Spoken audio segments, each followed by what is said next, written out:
गान।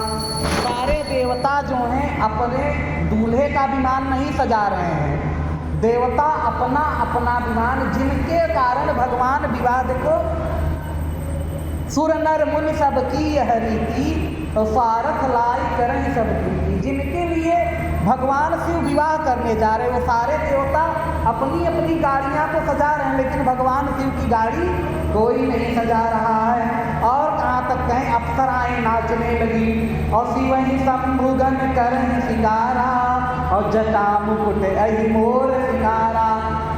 जब सब ने देखा कि देवता अपने ही सजने में पड़े हैं, आज का समय है, विवाह होता है तो लोग अपने ही सजने में पड़ जाते हैं, माताएं चली जाती हैं ब्यूटी पार्लर, भाई दूल्हा दुल्हन बेचारा पड़ा है। तो कहें कि शिव जी ने कहा कि जब सब अपने सज रहे हैं तो गणों ने देखा कि अरे हमारे भगवान भूत बावन भोले बाबा तो ऐसे बैठे हैं। गणों ने क्या किया, जटा मुकुट अहि मोर विराजा।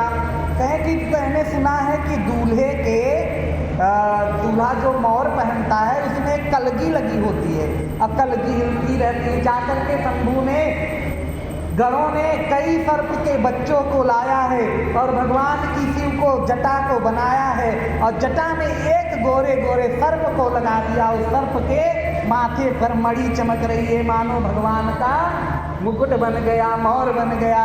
और फिर उसके बाद क्या कहा, रोशनी नहीं आ रही थी, विवाह है तो रोड लाइट होना चाहिए, तो रोड लाइट की जगह पे क्या किया, चंद्रमा को लगा दिया और गंगा बहने लगी। जटा मुकुट अहि मोर विराजा और कुंडल कंकन पहिरे प्यारा और तन विभूत पटके हर साला। और फिर कहें कि कान में दो सर्प के बच्चों को वैसे लटक रहे हैं, हाथ में लटका दिया, जनेऊ में सर्प लपटा दिया और तन विभूति। हे बाबा, ससुराल जाया जाता है तो नए नए वस्त्र पहन के जाया जाता है। तो बोले क्या ससुराल में ऐसे? बोले हाँ आपको नहीं पता। बोले हम तो ससुराल कभी गए नहीं और हमारा जो पहला ससुर था वो हमसे वेद करता था, दक्ष प्रजापति। तो बोले बाबा दिगंबर नहीं चलना है। तो बोले तब? तो बोले जिस आसन पर आप बैठते हो उसी आसन को यहाँ पर लगा दिया और एक नाग को लाया है और उसको बांध दिया। अब भगवान ने वस्त्र धारण कर लिया भैया और तन विभूति, पाउडर स्नो लगाओ तो बोले पाउडर भी लगाना पड़ेगा। हाँ भैयाराज, अब तो लड़के भी सजने लगे हैं ब्यूटी पार्लर में जा कर के, पाउडर की जगह बोले जो जो चिता की ताजी भस्म हो ला करके भगवान को चिता भस्माने नरहर पिताचा सहचरा, चिता की भस्म ला करके लगाएंगे और शशि ललाट सुंदर सिर गंगा और नयन तीन उपवीत भुजंगा। भगवान का ललाट जो है सुंदर है, भगवान शिव का त्रिनेत्रधारी है, नयन तीन है और उपवीत अज्ञोपवीत ने भुजंग को धारण किया है। गरल कंठ उर नर सिर माला आशिव भेष शिव धाम कृपाला। और क्या कहा, कंठ में गरल धारण किया भगवान ने और नर के मुंडों की माला था। देखो, आशिव भेष शिव धाम कृपाला, अशुभ भेष ध्या धारण करे हुए भी शिव कृपाल हो गए।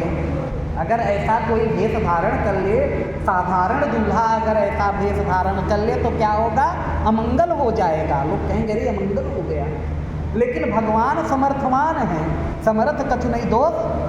भगवान ने समस्त आशिव वेश को अशुभ वेश को धारण किया और गोस्वामी जी कहते हैं शिवधाम कृपाला, शिव जी मंगलकारी हो गए, कृपालु है। कर त्रिशूल और डमरू विराजा चल ही बस ही चढ़ बाज ही बागा।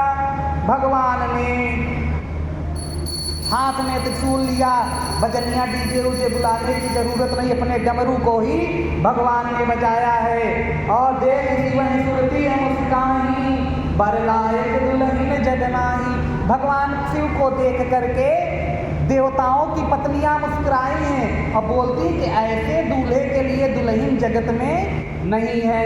अब भैया सुर समाज भांति अनूपा नहीं बरात दूर, सारे सुर समूह अलग हो गए, क्योंकि अगर इनके साथ चलेंगे तो लगता है कि पानी दाना मिलने वाला नहीं है। सारे देवता अलग अलग होकर के चलते हैं। अब भैया सब गए हैं, मनई मन महेश मुस्कानी, और हरि के बिन वचन नहीं जानी।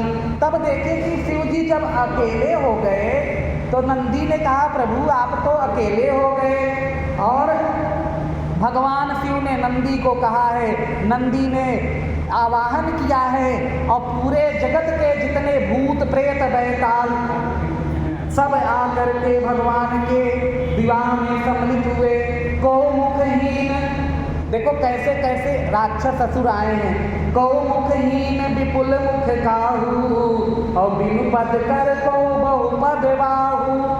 कोई मुखहीन है, शरीर चला जा रहा है और सिर नहीं है।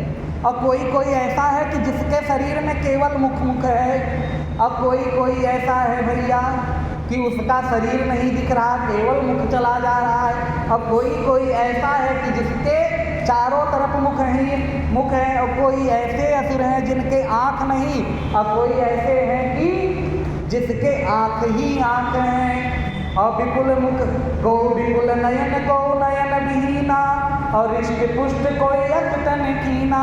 किसी के विपुल नयन है, कोई बहुत हट्टा खट्टा है, कोई एकदम कंकाल ही चला जा रहा है, मानो हड्डी